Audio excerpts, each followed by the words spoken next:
Oke, memang itu sebetulnya mungkin ada 3 kata kunci nih yang kira-kira menggambarkan pemikiran saya terhadap kasus itu. Yang pertama pornografi, incest, dan yang ketiga anak. Dan itu betul-betul saya mengutuk keras sih terhadap kasus itu.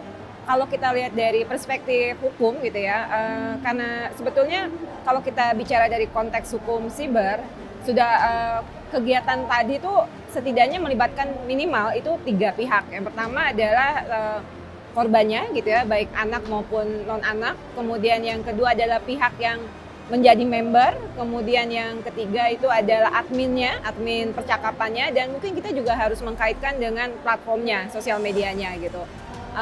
Kalau dari sisi hukum siber, kita pasti mengacunya ke Undang-Undang ITE gitu. Kalau Undang-Undang ITE pasal 27 ayat 1 tuh sudah bilang bahwa tidak diperkenankan untuk distribusi konten, mentransmisikan, mendistribusikan, atau membuat dapat diaksesnya informasi atau dokumen elektronik yang mengandung muatan melanggar kesusilaan. Itu kata kuncinya 27 ayat 1. Sanksinya pidana, kalau saya nggak salah sekitar 6 tahun ya, 6 tahun dengan sanksi pidana denda juga. Tapi itu tentu bukan satu-satunya ketentuan yang bisa digunakan dalam kasus ini. Ada undang-undang pornografi, kemudian juga ada undang-undang tindak pidana kekerasan seksual, di mana di dalamnya diakui kekerasan seksual berbasis online. Dan mungkin ketika ini menyangkut korban anak ya, karena saya mendapat info juga sebagian besar memang korbannya anak, undang-undang perlindungan anaknya juga akan turun. Ini memang kalau dalam ranah hukum sih sebetulnya sudah sangat jelas ini merupakan kasus hukum ya, karena sudah ada aturan-aturan yang membentengi bahwa hal itu memang melakukan suatu pelanggaran gitu. Kalau anak itu mungkin itu harus dilibatkan ya, karena ini kan kalau sudah menyangkut anak, kata harusnya sudah menjadi topiknya sudah harus lingkup nasional sih ya, kalau sudah emergensi gitu. Jadi kalau bicara tadi pasal memang dari distribusinya melalui sistem elektronik pakai undang-undang ITE, dari muatannya yang melanggar kita bisa masuk dari pornografi, kemudian tindak pidana kekerasan seksual gitu ya, kemudian dari sisi korbannya kalau anak tadi saya sampaikan perlindungan anak, ada beberapa pasal yang kalau diuraikan mungkin jadi panjang banget nih. Jadi kalau di business law itu ada memang ada mata kuliah hukum siber gitu ya. Jadi memang salah satu yang kita kedepankan itu masalah etika. Jadi kalau tadi ditanyakan bagaimana memberikan edukasi mengenai etika digital gitu, setidaknya kita mulai dari yang basic kayak misalnya privacy gitu. Bagaimana privacy dasar yang harus dilakukan ketika kita bermain di dalam ruang siber. Kemudian juga kita juga bicara perlindungan data pribadi, karena mostly kegiatan yang terkait dengan ruang siber itu akan mengaitkan juga dengan data pribadi, dan kebetulan kan undang-undangnya juga sudah ada di Indonesia, dan saat ini kita harus bekerja keras untuk literasinya. Itu sebetulnya dasar. Kemudian juga mereka harus mengenal mana kapan itu dimasukkan sebagai kebebasan berekspresi, mana yang itu harusnya mengganggu hak orang lain gitu. Itu yang undang-undang fundamental itu yang sebetulnya harus kita ajarkan di dalam ruang-ruang kelas ya.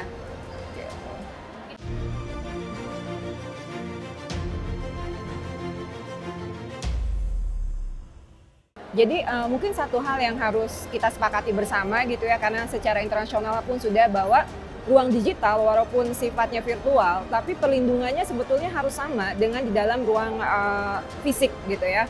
Tapi tentu dengan penyesuaian di karakteristik ruang siber gitu kan.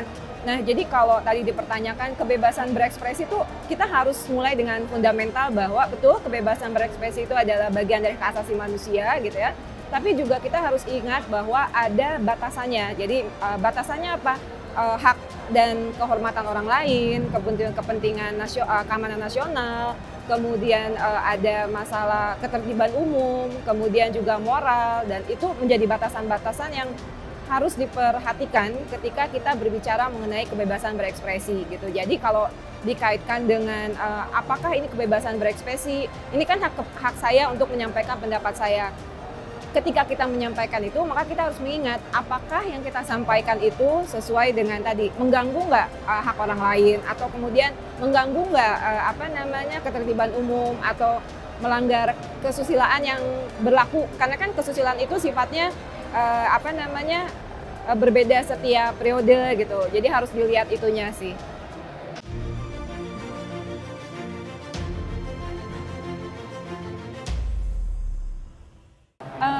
Kalau sebagai dosen, tentu media ruang mengajar itu akan menjadi media utama ya gitu. Pada saat kita mengkomunikasikan secara langsung gitu, itu sudah pasti. Kemudian juga bisa dimasukkan ke dalam penugasan-penugasan. Jadi tidak hanya dalam ruang belajar, itu dari sisi formalnya ya. Tapi kita juga harus melihat bahwa kita sebagai dosen juga bisa menjadi representatif untuk mengajarkan etika digital tadi dari perilakunya kita sendiri sebagai dosen gitu. Jadi pengajaran etika digital seperti yang tadi saya sampaikan di awal, memang sebagai dosen kita akan mengajarkan di dalam ruang kelas gitu ya, tapi juga menggunakan diri kita untuk merepresentasikan tadi, menghargai privasi orang, bahkan privasi mahasiswa sekalipun, karena mahasiswa juga memiliki privasi dan kebebasan berekspresi mereka gitu.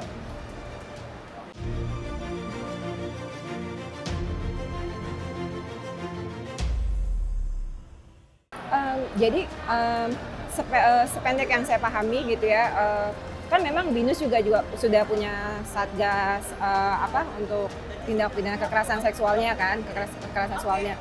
Itu juga bisa dijadikan sarana untuk mengembangkan program-program tadi, karena untuk yang namanya edukasi kan diperlukan secara kontinuitas kan dan terus berkelanjutan. Ketika program-program itu dilaksanakan oleh misalnya satgas kekerasan seksual di lingkungan kampus, itu bisa melibatkan mahasiswa. Jadi programnya tentu bisa beragam kan, yang tadi seperti di awal disebutkan, apakah bisa melalui workshop, pelatihan, pemahaman, melibatkan mahasiswa baik sebagai peserta maupun sebagai panitianya.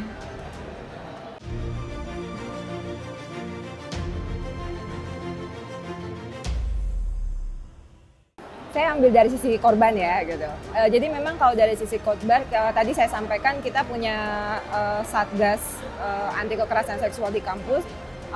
Menurut saya itu adalah satu pintu masuk awal gitu ya untuk membantu korban-korban ketika misalnya dia mengetahui bahwa dirinya merupakan salah satu korban dari grup tadi. Jadi satgas itu bisa melakukan tindakan pendampingan gitu ya, apabila memang diperlukan tindakan hukum, dan saya rasa memang harus diperlukan tindakan hukum, itu bisa membantu untuk melakukan pendampingan, koordinasi, dan kemudian yang paling penting yang harus dilakukan adalah memastikan bahwa apabila memang ada, karena saya dengarkan itu menampilkan juga gambar ya di grup tadi ya. Nah, gambar-gambar itu harus dipastikan tidak bisa diakses lagi oleh pihak lain, dan itu bisa dilakukan dengan mengajukan permohonan ke platformnya, karena memang disediakan untuk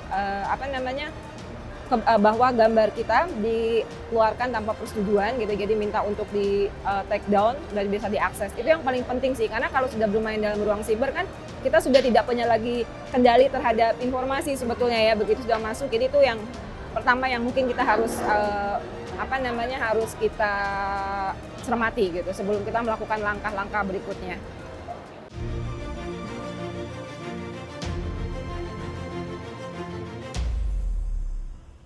Jadi kan kalau yang preventif kan biasanya kita bilang di awal ya, misalnya kita sudah ada rambu-rambu do and don'ts-nya nih ketika sedang bermain online gitu ya.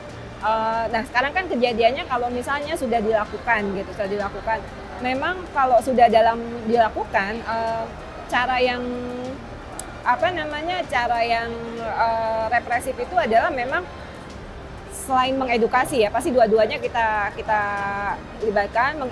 Edukasi adalah salah satu langkah yang representatif yang kita lakukan ketika itu terjadi di dalam ruang online pada saat perkuliahan misalnya.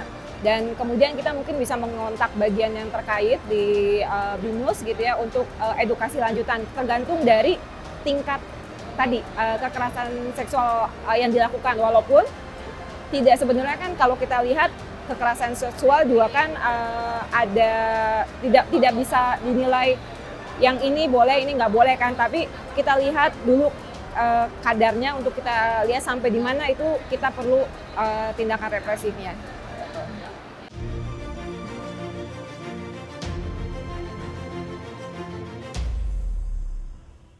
Kalau saya sih sebenarnya karena titik biasanya titik awalnya itu adalah, kan sebenarnya pelanggaran di ruang siber tuh banyak ya, banyak banget. Kalau kita mau lihat dari preventif pribadi, preventif mahasiswa, biasanya saya akan menyarankan terlebih dahulu. Yang pertama adalah belajar untuk menjaga privasinya sendiri, menjaga data pribadinya sendiri. Itu sih sebetulnya pangkal awalnya, karena misalnya ketika kita men-share informasi kita di dalam sosial media, kita juga harus tahu mana yang perlu di-share, mana yang tidak. Jadi pertama adalah paling mudah mengenalkan pada mahasiswa adalah coba lihat diri sendiri gitu ya, kira-kira mana yang perlu untuk dibagi, mana yang tidak perlu untuk dibagi gitu ya, sebagai pelajaran pertama mengenal privasi dan pelindungan data pribadi gitu. Karena berbagi data pribadi itu juga merupakan pintu awal terhadap pelanggaran-pelanggaran tindakan dalam ruang siber lainnya sih, kejahatan dan lain-lain. Cukup kompleks, tapi karena kalau kita bicara ruang siber itu pasti melibatkan data gitu ya, karena kan ruang siber juga sebetulnya kumpulan dari informasi dan data. Jadi data pribadi itu memang salah satu komponen awal yang kita bisa jaga untuk mengantisipasi kemungkinan-kemungkinan yang merugikan di kemudian hari gitu, walaupun bukan satu-satunya ya.